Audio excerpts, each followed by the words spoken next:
네, 안녕하세요. 반갑습니다. 송리체리한개입니다.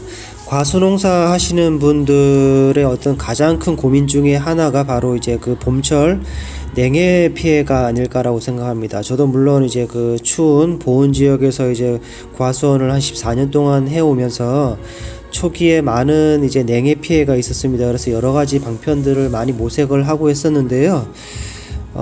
그게 큰 효과를 봐지는 못했습니다. 이제 보통 우리가 이제 할 수 있는 영양적인 어떤 그런 이제 영양제를 판매하는 데가 있죠. 그래서 그런 데이터를 보면 약간 좀 그 혹한 마음이 생깁니다. 그 데이터가 이렇게 비교한 데이터를 보면 이제 효과가 이제 대조군으로 나타나게 되는데요. 그것은 제가 볼 때는 엄밀히 얘기하자 그러면 이제 판매용을 위한 홍보용 데이터라고 보시면 되고요.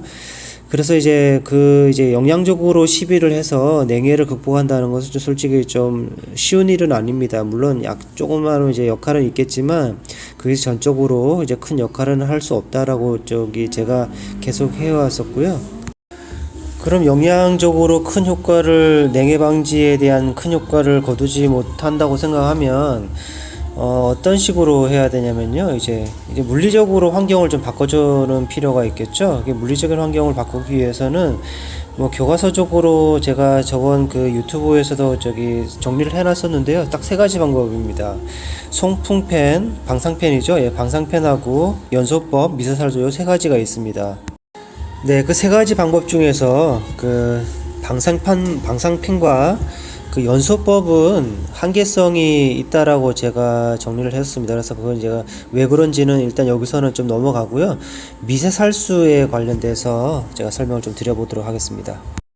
결론적으로 말씀을 드리면 냉해 방지를 하기 위한 물리적인 어떤 그런 시설에서 가장 효율적인 방법이 바로 이 미세살수라고 저는 강력하게 생각을 하고 있습니다. 제가 짧은 시간 동안 이제 그 미세살수의 원리에 대해서 설명을 드려야 되는데요. 그래서 제가 그 설명을 뭐 이걸 좀 넘어갈까 하다가 혹시나 오해를 하시는 분들이 계실 것 같아서 제가 설명을 좀 꼭 드려야 될 것 같습니다. 그래서 미세살수의 원리에 대해서 오해를 하시는 분들이 조금 계세요. 어떤 오해냐면 어떤 분들은 이제 지하수 온도가 한 15도 정도로 유지가 되니까 이 따뜻한 물을 과원에 뿌려서 과원 전체의 어떤 온도를 올린다고 생각하시는 분들이 계신데요. 절대 그렇지 않습니다. 어차피 지하수를 뿌려도요, 얼음이 얼기 때문에 이건 좀 틀린 얘기가 되고요. 두 번째 뭐냐면 이제 얼음의 온도는 0도라고 생각하시는 분들이 계세요. 그래서 얼음 속의 온도는 0도기 때문에 이제 얼음을 얼려준다. 이렇게 되면 꽃눈이 이제 그 피해가 없다. 이렇게 이제 얘기하시는 분들이 계신데 절대 그렇지 않습니다. 얼음이라고 하더라도 주변 온도가 뭐 영하 10도, 20도 이렇게 떨어지게 되면 당연히 얼음 온도도 거기에 맞춰서 똑같이 이제 변하기 나름입니다.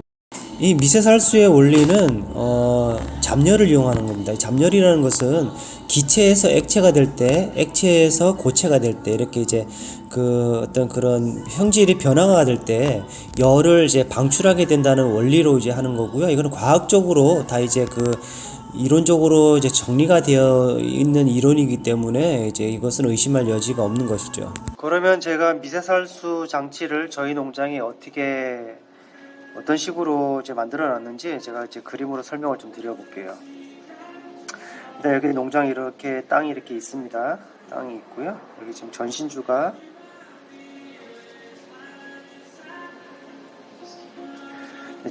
이렇게 해서 이제 외부에서 전기가 이렇게 들어오겠죠. 네, 들어오면은 여기에 이제 그 차단기가 있습니다. 차단기가 있고요. 저희 농장에 차단기가 있고 요 밑에 보면 이제 관정이 있습니다. 네, 관정이 이렇게 설치가 되어 있습니다. 그러면 저희 같은 경우는 지금 220V거든요. 220V인데 이 전신주에 있는 차단기에다가 제어판을 설치를 합니다. 네, 제어판. 온도 제어판이죠. 네, 온도가 내려가게 되면 작동을 하고 다시 또 이제 온도가 올라가게 되면 작동을 멈출 수 있는 제어판을 설치를 하게 되면 그러면 이제 여기에다가 제어판을 이렇게 선을 연결을 하게 되겠죠. 이렇게 선을 연결을 하게 됩니다. 그러면 이 제어판에다가 이제 콘센트를 이렇게 만들어서 2개짜리 콘센트를 제가 만들어 놨습니다. 그럼 이제 관정에 모터가 이렇게 있겠죠. 관정의 땅속에 이렇게 모터가 있을 텐데요. 이 관정 모타를 바로 여기에다가 이제 연결을 해둡니다. 이쪽에 콘센트에다가 하게 되고요.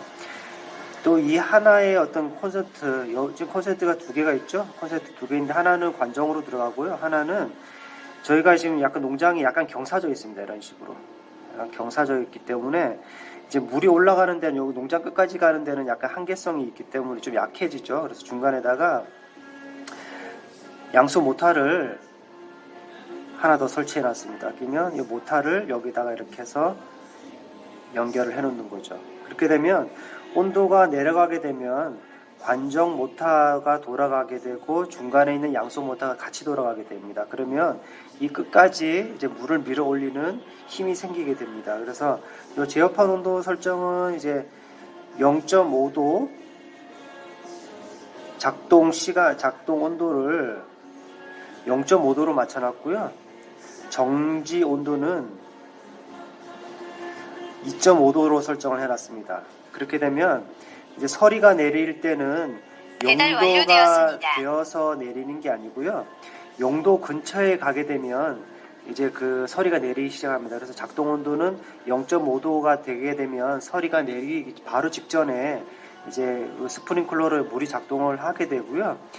2.5도, 이제 해가 떠서 아침에 한 9시, 10시 되면 한 거의 3도 가량 됩니다. 그러면 그 전에 이제 또 정지를 해야 되니까 2.5도 정도로 정지 온도를 맡아놨습니다. 그래서 이런 식으로 설치를 해 놓게 되면,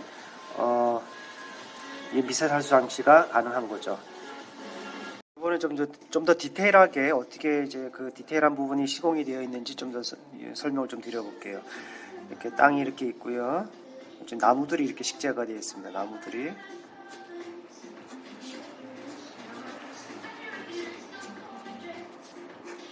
이렇게 나무들이 식재가 되어 있으면 이제 여기서부터 이제 관정에서 이제 물이 이렇게 올라오겠죠? 물이 올라올 때 저희 농장 기준으로 지금 말씀을 드리는 거예요. 이제 여기다가 농수관을 아래로 설치를 이렇게 해놨습니다.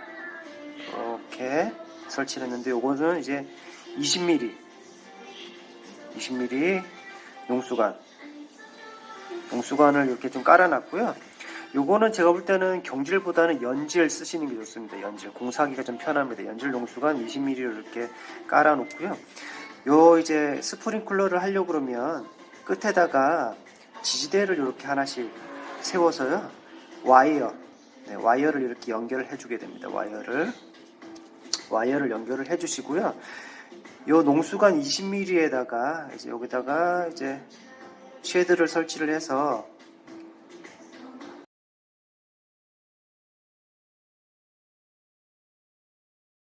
설치를 하고요. 여기다 이제 튜브를 끼우게 됩니다. 튜브를 이렇게 끼워서 위에다가 스프링클러를